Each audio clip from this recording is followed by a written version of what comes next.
is up, YouTube, iTunes, wherever else we upload this video? I'm Spreaker. Greg. I am Spreaker. There we go. That's another one. We have a lot of options when we upload, but nonetheless, we are the Showstoppers. I'm Greg. Des is here with me. What up? Brian is here with me, What and up? we're going to go ahead and on this specific recording that we're doing tonight, we're going to go over the Raw that happened on Labor Day. Where to start? Well, I mean, it was appropriate it took place on Labor Day because there was labor watching it. What a boring show. It was just a boring Raw. that was a nice fucking plug-in, Brian. I like that. That was pretty. Zing. That was pretty fucking great, dude. Raw turn. It's what this is where let's go ahead and just jump into this. We have other topics that we're going to upload throughout the week here, so you stay tuned and thank you for viewing this one. Now, when it comes down to the start of Raw, and I don't want to get to the overall analysis of it because I want to wait. But when it comes down to the start of Raw, so we kick off with Jericho on the highlight reel. Great move. They started off strong with him being there, and then the Authority came out. I was like, awesome, this is going to go somewhere. Until Cena music hits. Now, I'm a huge fan of Cena. You can ask Brian. You can ask anybody. I am a huge, huge fan of Cena. And the thing is you got I'm talking like I'm talking to him. He got his ass kicked. Oh, yeah. Horrendously. Oh, yeah. 16 German suplexes. I mean, 2 F5s, if I'm not mistaken. Yeah, 2 F5s. You have the one at the beginning, then you have the one at the end. I mean, you don't come off of a loss like that and still be as uppity as him. Like, still be as like you have, like nothing happened. It's back in the good old days, a.k.a. Attitude Era, when things like that happened, that was the cause for a move for a shift in character. Hands down. Right. Oh, yeah. A.k.a. heel turn. Heel turn. And I mean, I don't even want to be that specific. I'm going to go ahead and say that it was one of the things where it was a defining moment for that individual, whoever dealt with that.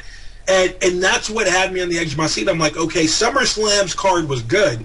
The overall card actually was pretty decent. I'm not going to, sit here and knock it and be a mark about it. The overall card was decent. The thing that frustrates me is you kept Cena off Raw that next week. That was a smart move. And then he comes back and he cuts the promo. I mean, awesome. Whatever the case may be there. Good job, Cena.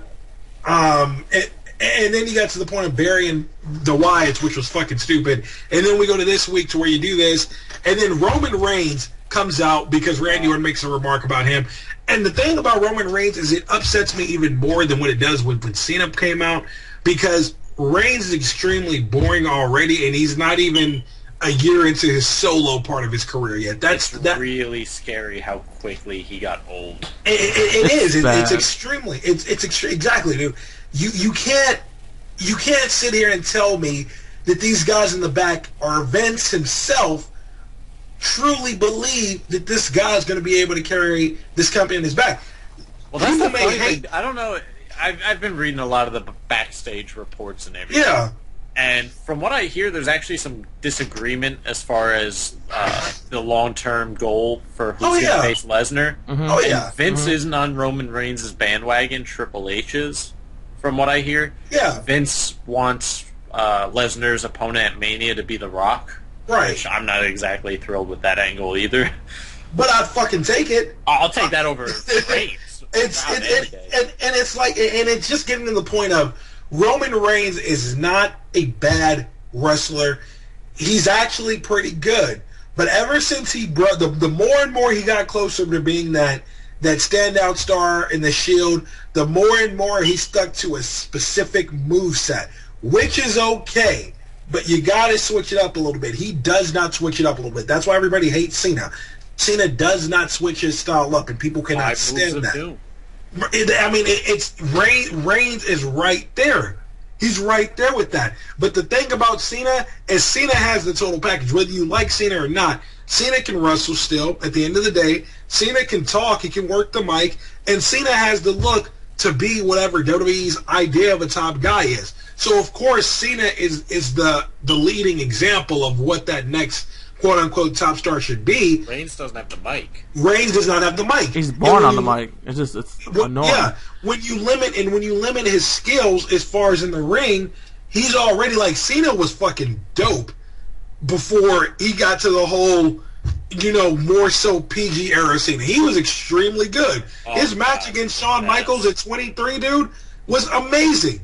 They did justice for his career up until he just got way too still. It was way too common. Too many times where he could have went heel and he didn't.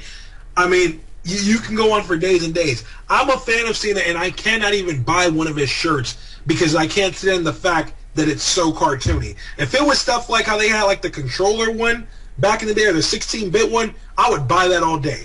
But the ones that he has now are just, they're not worth investing in. And I don't know if it was accidental or just completely blatant, but his new shirt totally makes him look like Hulk Hogan. Clearly, which I'm almost positive that was done purposely. Which is not a good thing. Now you're just ripping off from another guy who got stale. Yeah, I mean, but you know what though? Hogan understood the business though. When Hogan jumped to WCW, but once more, this is a different time, so Hogan had the opportunity. If Hogan was probably under Vince, he probably wouldn't have never went heel, to be honest with you. Probably never would have happened. The only reason why Hogan with Vince went heel was because he was with another company, and the idea that he had, they knew Hogan was it where Cena's at. He got bored. Nobody wanted to hear the whole eat your vitamins, say your prayers things anymore. He got dull. So when you factor things like that in, it's just about the scenario of Cena. If you are making Roman Reigns the top guy, it's going to start with Cena either being out of the picture or Cena going heel. You can't have both of them there, hands down. You can't. Secondly, you got to make it to where Reigns has better matches. You really, really got to work. He's almost as bad as the Bellas, which we unfortunately will get to. But it's bad. That segment kind of got ruined with them. Jericho is always, for whatever reason, he can say the same thing. That man is just entertaining. Anytime he goes against Triple H or Stephanie, he's entertaining. So moving on to the next part here, after they had that segment, we jump to Cesaro and The Miz versus Sheamus and Dolph Ziggler. Now, that match was not bad. The match was solid. I want to say it's one of the only matches that actually had like actual decent wrestling in it. It's just about the fact of Ziggler. They need to pay attention to the fact that this man, as many times as they've tried burying him, he will forever be over. You can bury Kofi Kingston. People are not going to sit there and cheer for Kofi to get tagged in. You can bury Damian Sandow, and I dislike that personally because I think Sandow's fucking great. I like they made him relevant in that match. Well, they did, but I mean, Sandow, he's still not. He's relevant for on-screen time, but he's not relevant as a wrestler right now. That's the problem. And but still, I still feel you could put Sandow in that position. They wouldn't cheer for him. Ziggler, no matter what city you're in, will always and forever get that reaction. And the one thing that they want to remember how much money he can truly make them, your city, Brian, after WrestleMania 29. Enough said. The man, when he cashed in, it has not been a pop like that. Him and Daniel Bryan are the only ones of today's era, aside from Punk, who are going to get pops like that. It's unheard of. Greg, I passed an article on to you the other night that I thought was so well stated on 5 ways that WWE has pretty much dropped the ball. How is it? Well, name all 5 things because I didn't get to... No, I don't want to cover all 5 things because that's big picture. We'll do that after the whole recap. Okay. But I at least want to touch on one, which is they can not seem to stay with any momentum that any of these young guys grab. From Fandango, from Ziggler, from Sandow, Cesaro, the list goes on of all these guys that the crowd is just so behind, and they have such a great opportunity to take them to the next level and push them into that main event card where they need to be because of just the complete lack of depth. Mm-hmm. And they don't do it for some ungodly, unknown reason. They just stop. That's the issue. They don't. Yeah, it just stops. They don't. And it's not even so much as just stopping. It's dropping then stopping. Yeah. And then make no mention of it. Build him up, and then instead of just have him level, they just have him lose. No, out of nowhere. I mean, wasn't that one reason why CM Punk left? Because of shit like that? I mean, a lot of the CM Punk stuff is speculation. I think it's primarily not. A majority of it is speculation, but there's one thing that everybody, when you didn't have enough control over his own character. I don't even want to say that. I want to say the one thing that everybody who, whether it be Wrestling March, whether it be, WrestleZone, No DQ, PW Insider, whoever you want to consider looking at or who you go to for your sources for, backstage news, one thing stood clear. CM Punk, after that elimination at the Royal Rumble, was not happy. That was clear as day. We all got that. And when everybody clicked on their computers that next day and saw that CM Punk left from Raw, you knew what happened. You may have had hope for days, but deep down inside, we knew what happened. Yeah. That man is a rebel. He is a rebel. A lot of people tend to forget. He may have dropped that pipe bomb and stayed with WWE, but he still made that pipe bomb. Those were not empty threats. And sure enough, he acted on it now at a random time, but whatever happened backstage or whatever happened at that night of Royal Rumble is what caused that. And so now reports went out today that Punk has sent out, or Punk's lawyers have sent out a 22-page letter to WWE for like the royalties and the use of his name. I mean, it's finna get ugly. If you're a CM Punk fan, don't expect him and WWE to be any kind of relation whatsoever within any kind of time to come. Honestly, he maybe never. I've lost all hope that man is ever going to make a return in any kind of wrestling scenario. I gotta tell you, they're burning some serious bridges. I don't know if you heard. They also horribly. barred all current contract talent from appearing on JR's podcast. Yeah. Are you serious? Yeah. What? Yep. JR of all people. The true voice of the WWE, always. And they banned anyone from going to his podcast. Somebody had tweeted at JR saying, hey, do you think Ric Flair will be on your podcast anytime soon? And his response was, well, he's under contract with WWE, so no. I don't understand. And this is the part that makes it so saddening. It is when Vince is gone, this isn't going to get better. I'm sorry. I mean, Vince is at an age, and I'm not saying he's gonna pass away, but he's at an age to where he might retire soon. Exactly. He's not going to be able to keep up with the backstage shenanigans when he gets past 70. He's almost at. I mean, he's already less hands-on. Yeah. I mean, when he's completely out of the picture, and I have faith in Triple H's direction. I really do. I mean, NXT is fucking amazing right now, and that's still sad that your quote-unquote rookie show is better than what you can put on in your flagship show. Mm-hmm. It makes no sense. But whatever the case may be, I have faith in Triple H picking talent. I have faith in him picking talent. What I don't like is this man's vision is going to be the next in line for whatever is going to pretty much innovate wrestling.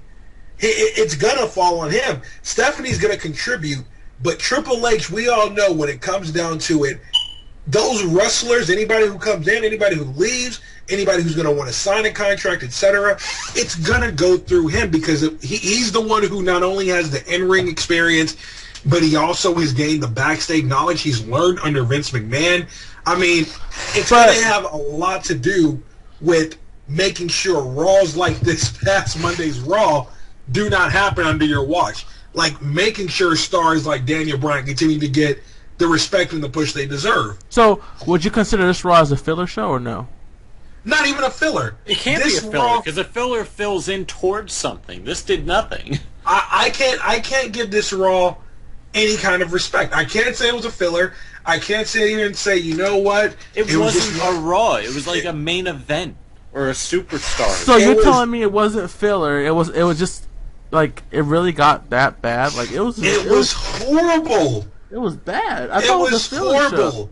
And then they start teasing stuff for next week, and I'm gonna say it right now. This whole open invitation to Michael Sam thing is utterly a waste of time. It's stupid. Number It's one, stupid. if they think they're going to get Michael Sam to come on Raw, they're crazy. Because he knows it's a publicity stunt. Second of all, why would they do it? What does it have to do with anything? It's just time filler. I can answer both of those. When it comes down to him going, number one, he's not going to show up. Dallas Cowboys, if I'm not mistaken, have already put him on the practice squad. They did. Done deal. That man's happy. He's in the NFL. I'm sure he's going to be okay with where he's at. He's going to make the money that he wants to make. Everybody's happy. Next, when it comes down to them wanting him once more, that's the whole idea of quote-unquote World Wrestling Entertainment. Mm-hmm. They strive too much on that. If you put as much effort in inviting Michael Sam to Raw as you would of the actual product itself, then you would not have had such a shitty Raw this past Monday. Do you understand that? Like, they could have focused that stupid publicity effort towards actually making the show worth watching. And you did it. You put on Mark Henry and Big Show versus the Wyatts again. You put on Stardust and Goldust versus the Usos again. That's just And boring. then That's just fucking you boring. put on the, and I don't have a problem with the Jack Divas match. Swagger again. With that too. The whole Jack Swagger, Yes. yeah. The whole Divas match thing, that was the only filler match. I didn't even care about the match. Those matches are usually always in there, so I'm not gonna knock that. But once more, Jack Swagger with the same thing with Bo Dallas, and then you have Rusev with the same. How many times are you gonna do Rusev? Ryder. Ugh. The only thing that made Adam Rose Titus O'Neil funny was the bunny attacking Heath Slater. Because Heath Slater is entertaining. Nah. I can't take that away. I can't say that. I can't not say that he's not entertaining. Because Slater's gonna slate. Slater's gonna slate Slate. indeed. I mean, it's just one of those things, man, where it's like, God damn, like really, how much more? What do you need? Like, you're really gonna try to push it? Because right now, the only reason why they're getting away with this is there is no legitimate competition for them. You have companies like ROH, you have companies like Dragon Gate, but those companies are smart. Coming. They're smart. They're not going to try to go against WWE because they know better. Look at what happened. TNA is a prime example. TNA was not that bad when it first started off. No, it was But actually really good. it was pretty decent. But regardless, it was not pulling in ratings the way that they should have.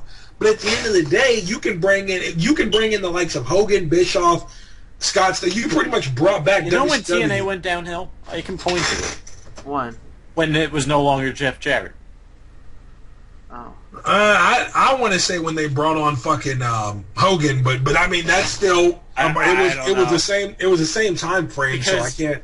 When they were already kind of on the decline at that point, but when they brought in Hogan, then for some unknown reason they're like, oh, now we get to step up, and it's just like, no, you're on the decline. That's not the time to step up. So you don't think they did good with Hogan? You thought it was just No, they were not good with it. Okay. No, I mean the whole thing, and this is the problem: is Eric Bischoff. He's one of those individuals to where he is a genius. He's like Paul Heyman, but you cannot give guys like them power to run anything because they're going to abuse it. They're going to abuse it. I mean, it's going to come down to no. You know what? I'm not going to put Paul Heyman in that category. Paul Heyman was good with ECW, but guys like Eric Bischoff, if you give them any kind of power for any kind of company and anything like that, then Eric Bischoff has proven that he'll have his run, but the product itself is going to go stale eventually. That's exactly what he did. Yeah. Paul Heyman's very different because Paul Heyman evolves. Paul Heyman goes with the times. He knows what's the next step is before anybody goes to the next step. Which is a good thing. That's why I said Paul Heyman on that category. But I mean, Paul Heyman had his moments back in the day, but Paul Heyman was a smart businessman. He still is a smart businessman. So I'm not going to take anything away from him on that part. But at the end of the day, though, WWE doesn't have any competition, so you can put on shit like that. But last night, that was a slap in every fan's face. Anybody who's a wrestling fan, that was a slap in their face. And you know what's really sad? It's one thing if it was just one really bad Raw. Like, if it was as bad as we're talking about, but it was still, there were okay Raws around. Yeah. The Raw before it wasn't that had good either. a Hall of Fame panel kick off the show that was one of the most awkwardly uncomfortable, forced segments I've ever seen. And I love Shawn Michaels. I love Ric Flair. I'm okay with Hogan. That was terrible. It was terrible. Terrible. It was terrible because of the fact that you can tell they just put them out there and said, just talk about this.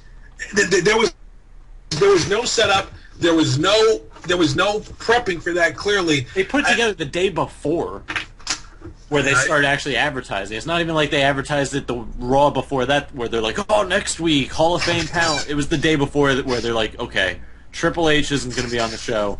Ambrose isn't on the show. No Lesnar." And they started going down all the people that weren't going to be on the show that night. And they're like, we need something. Hall of Famers, throw them out there. Put them on a table. They're just, overall, and this has ran from summertime to now, it's been horrible. It hasn't been entertaining. SummerSlam was amazing. SummerSlam, amazing stuff. That's why, SummerSlam itself was, like I said, SummerSlam itself was good. But the Raws revolving around that from summertime to now have not been worth it. Ever since I got back from WrestleMania, it's kind of like, I don't see it. I mean, when they did, the only thing that came out of summer that was pretty cool was the Shield and the whole Evolution segment that they had that they were running for the few months. That was it. Everything else, I mean, it was just kind of bad. But looking at that Raw overall, though, it was horrible. And the ending, you had it to where it was, Roman Reigns, Jericho, and Cena getting over, and once more we saw Cena as if nothing ever happened to him. Like, what the hell kind of crappy planning is this? Like, Cena has something to prove. Now, at least that's what they should be going off of. What, is it now going to be a war between them when he loses again, or is he going to get dominated? What's the point to this? Exactly. Because if we're just going back to Cena to where he's going to be like, oh, I took my hits, but I'm never going to give up. And I want my other title shot. Whatever they go to or whatever he comes out with for his next promo, it's like, dude, they are so afraid to veer off of his character the slightest, because everything he wears and sells and his merch says never give up. So wouldn't it be a crazy TV angle and be great writing to actually go away from that a little bit, where maybe he doesn't want his rematch? Could you imagine if he passed up his rematch just because he was so altered from that match, he was unstable? Like, it would have been phenomenal. Don't even do a heel turn. Just have him not want to face Brock Lesnar. They're never going to change John Cena's character. They're never going to put John Cena in situations like that until they for sure have that locked in next big thing. Well, the sad thing is they have the philosophy, which is not a terrible philosophy, where if it's not broke, don't fix it. The problem is it's broken and nobody knows it. Wow. Yeah. And and you have a suitable replacement. Daniel Bryan's going to fit in that category just fine. If he can come back. Injured. Daniel Bryan's going to fit in that category just fine. If you got Daniel Bryan as the top guy and then Roman Reigns as the second, that would work because that takes less pressure off of Reigns. That makes it to where Daniel Bryan is good enough to carry that ball, and everybody's happy. But they got to get. Dude, your WrestleMania season's going to be here before we know it. It always happens this way. It'll be October before you know it. It'll be January before you know it. We'll be watching the last Raw before Mania before you know it. Right. It always goes like that. So where they are now, I think somebody had posted an article saying, this is right now is technically the start of WrestleMania season, and they're kind of right. This is whatever they do from now to January is going to be what gets things put forth for whatever they're going to build around these cards and around these matches. So. Well, since you brought up the hierarchy, as far as Daniel Bryan being the top guy, Reigns being number 2, it brings me to the point where all those times they've dropped or just done nothing with, the Zigglers, the Cesaros, the Fandangos, by elevating them and keeping them elevated, that allows you to then bring in the next wave from NXT. And when they brought in the last wave from NXT, look how immensely successful that was. Yeah. You brought in Paige, you brought in the Wyatts, you brought in the Shield, you brought in guys who now have been carrying a heavy load. Yeah. Bray Wyatt even if he's not in the main event, he's like co-main event at each pay-per-view where he's got a headlining match where you're like, oh, I can't wait for that. And that's another one. They have guys like Wyatt, Ziggler, Cesaro. They give the promise for when the next time is to come there. Seth Rollins, Dean Ambrose. They're there. Dean Ambrose is horribly so we can over. see Sami Zayn, Tyler Breeze, The Ascension. I mean, as far as Dean, I would say call it Danny Bryan. Dean Ambrose is over. Yeah. Where he's at right now, the crowd loves him. Dean Ambrose is going to get a huge push if they do things right with him. But a lot of people don't believe that he's WWE Championship material. Now, why did they write him off TV now? Was it an injury thing? I think it's something. It's something like selling the injury, and then plus they have a movie that they're putting him in, so it's also that too. So I mean, they have things that he's doing right now, but he should be back. But God, if that's the other thing that's killing them. This WWE Films shit. It's not a terrible idea, except everything goes straight to DVD, and how many people buy it. Right. Well, some of their movies, I mean, they're trying to get better with it, but I can understand that part. No Ambrose is okay. They should still be able to put on a decent show, and they didn't do that. That Raw overall, I really hope.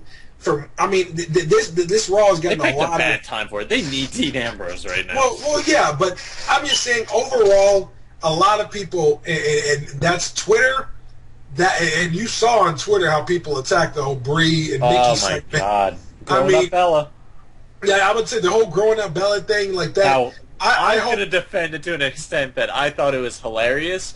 And I think Nikki is a much more entertaining Bella than Brie. Brie is so terrible selling anything.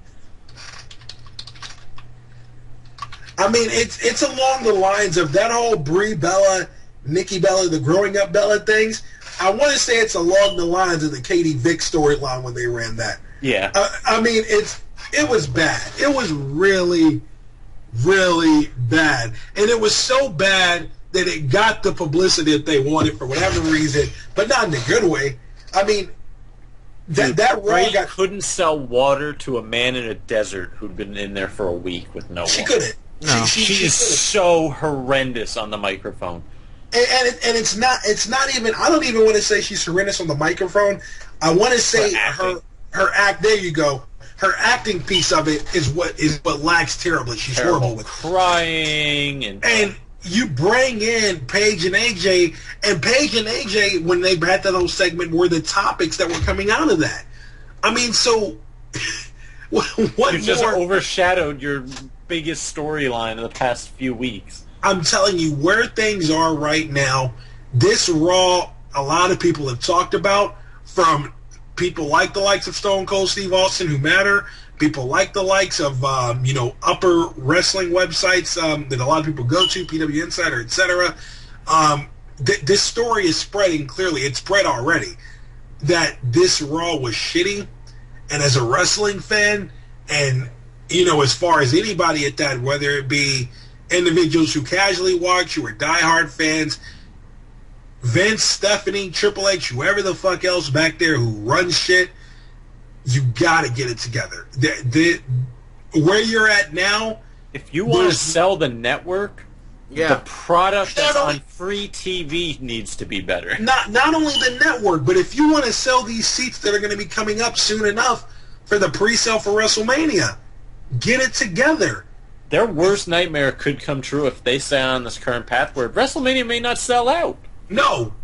It's not, and I mean, honestly, last year... It's at a great location, which may save them this year. If it was in New Orleans this year, oh my God, they'd be hitting the panic button. You got to think long-term. If you're looking at a business perspective, WrestleMania 32 is going to be in Dallas, Texas. You're going to be in AT&T Stadium, 100,000 plus. You have the possibility of breaking the record for the most attended WrestleMania. You have that possibility. What are you going to do if you don't have the support? You got to start building the support now.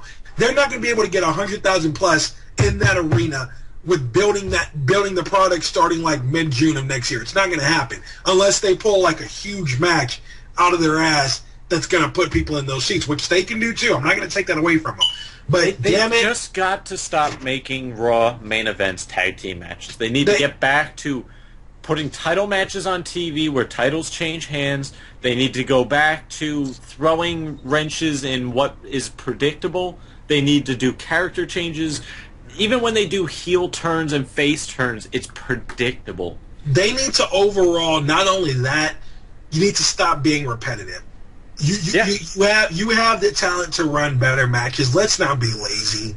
You can't run the same match and then running again on main event, and then running again on SmackDown, and then running again on the Raw next week, and then take a break for main event, but put another one in a tag team, which is pretty much the same thing. I mean, stop it. Stop. Stop, bro. If you're gonna do repetitive, make it interesting. Make it a street fight. Make it a, I like that they're gonna have a cage match between Jericho and Wyatt. Thank you, God. You know what though? I think the reason why they built the matches that they did at the end of Raw when they were selling that, they knew that they fucked up with that Raw. Did you not notice that? Oh, how they put those at the end? They knew they did horrible. They knew but they that still Raw could was bad. drop the ball. They could have some shitty endings to those matches that leave you still going, really? Well, yeah. This is what you advertised for a week in advance? They could. But now you got Jerry Springer on there. I mean, it's just, oh my God. Whatever, I'm not even going to we're going to talk about that next week, guys. Overall, this Raw, on a scale of 10, -1, -10 if possible. -5. I mean, wrestling as a whole, we all know as fans, has not been that entertaining. Yes, SummerSlam was good, but overall, get it together. CM Punk, we miss you. Yeah. We're going to have this. Des, let's do a segment for football soon. We'll get that one uploaded a little bit later on this week. Given we got the NFL starting tomorrow, we'll get something together, do some reviews there, see what we think of the season. The wrestling part of this is officially over for this week. We're done suffering. So, with that being said, I'm Greg, Brian, Des. Yo. Okay. My bad.